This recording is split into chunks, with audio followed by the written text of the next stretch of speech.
Oke, baik, terima kasih atas waktu dan kesempatan yang diberikan kepada saya. Perkenalkan, nama saya Mistikasi, NIM 1803030120, kelas C, semester 6, program studi sosiologi, Fakultas Ilmu Sosial dan Ilmu Politik, tugas pendidikan anti korupsi. Buku yang ke-8 berbicara tentang memerangi penipuan dan korupsi di Bank Dunia. Baik, ini kita lihat dari latar belakang sejarah. Alasan yang muncul untuk memerangi korupsi di Bank Dunia itu melindungi sumber daya sendiri. Penerapan proses sanksi Bank Dunia tampaknya didasarkan pada alasan yang berbeda. Yang pertama adalah tujuan spesifik bank untuk melindungi miliknya sendiri sumber daya dari kemungkinan penyalahgunaan, dan kedua itu sesuai dengan perang melawan korupsi dan kegiatan curang sebagai bagian dari komitmen Bank Dunia untuk mengurangi kemiskinan dan ketidaksetaraan. Faktor ketiga itu terkait kebijakan global melawan ekonomi kejahatan. Baru-baru ini muncul berkenaan dengan perlunya melindungi sumber daya bank. Hal itu secara eksplisit disediakan oleh anggaran dasar yang mengharuskan lembaga untuk membuatnya pengaturan untuk memastikan bahwa dana yang disediakan oleh lembaga keuangan digunakan untuk tujuan yang dimaksudkan.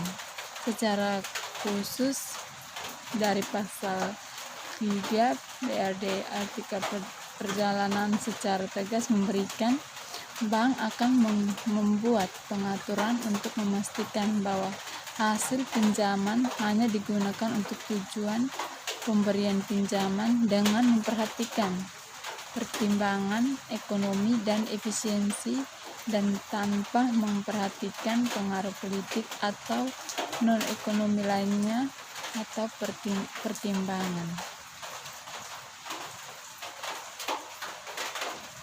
Keadaan di mana dana yang disediakan oleh bank dapat dialihkan dari mereka yang tujuan awal mewakili pertanyaan yang menjengkelkan, yang secara tradisional terkait dengan kemungkinan penggunaan sumber daya bank untuk tujuan militer.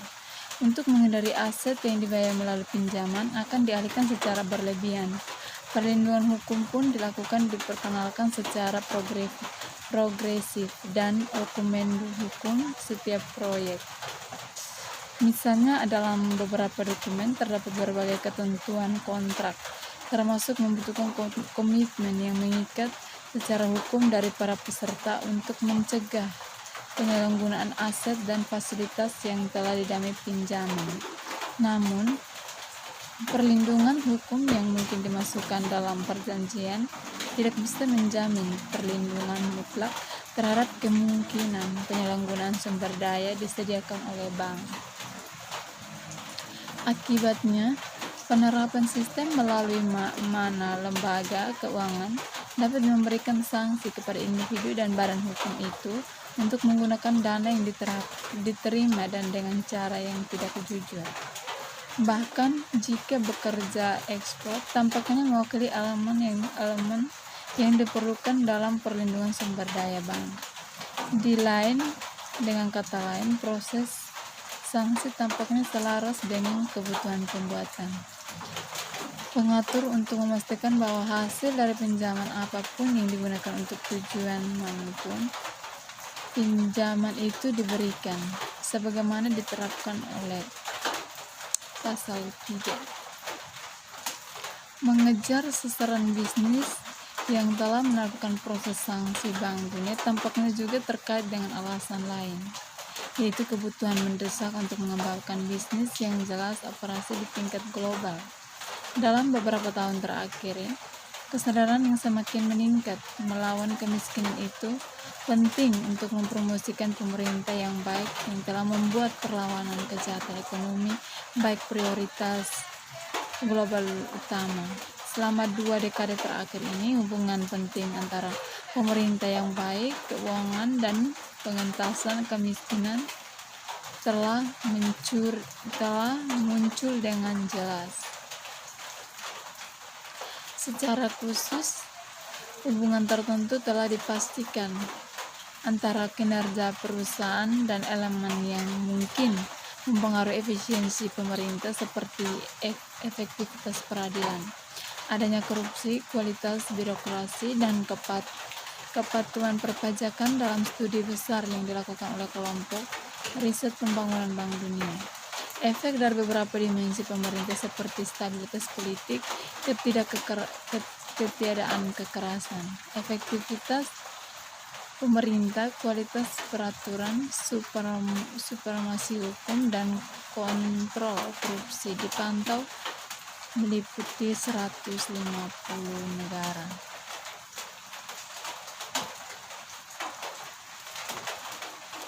Secara dalam pemerintah tersebut menyoroti adanya hubungan antara tiga fenomena tersebut di atas hasil pembangunan, yaitu pendapatan per kapita, kematian bayi, dan melek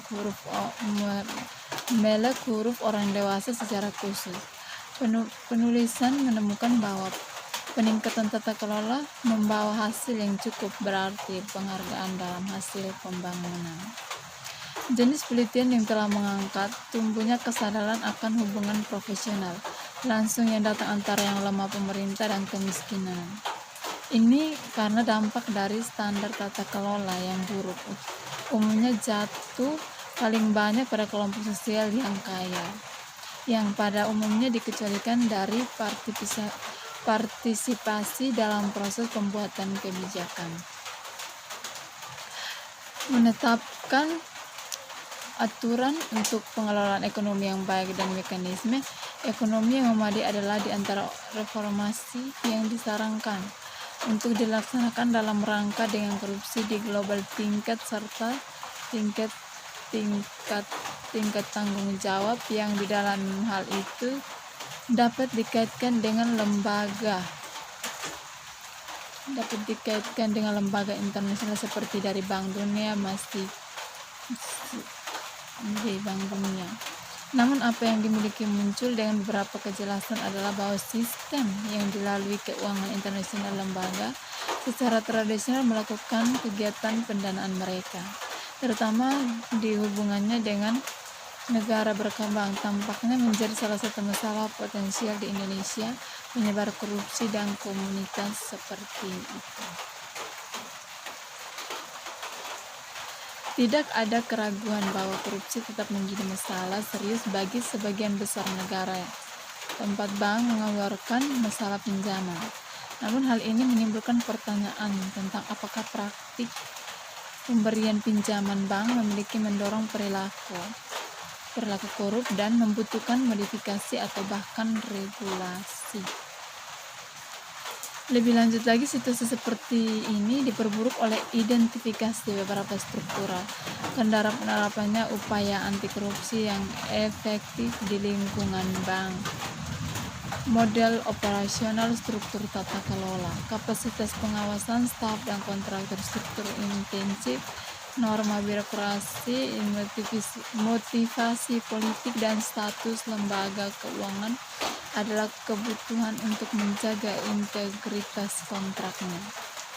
Karena situasi bahwa pinjaman bank di dunia diberikan melalui perjanjian formal, pengaman integritas kontrak telah menjadi salah satu tujuan utama bank. Faktanya, perjanjian tersebut mungkin dipengaruhi oleh beberapa penyebab yang berpotensi menempatkan mereka diintegrasi berisiko seperti ketidakjelasan proses pemberian kontrak dan kontrak implementasi, kerahasiaan kontrak, dan keterangan yang melekat pada perjanjian itu. Secara khusus, untuk mencapai tujuan tersebut, bank telah mengembangkan pendekatan bertingkat yang mencakup upaya untuk mempromosikan pemerintah yang baik dan keuangan baik secara lokal maupun di tingkat global, untuk meningkatkan uji tuntas proyek tuntas pelaksanaan dan menjatuhkan sanksi terhadap pelaku kejahatan. Pendekatan bertingkat dalam memerangi korupsi mempromosikan tata kelola yang baik di tingkat domestik, berkenan dengan mempromosikan proses administrasi yang akuntabel dan transparan dan institusi.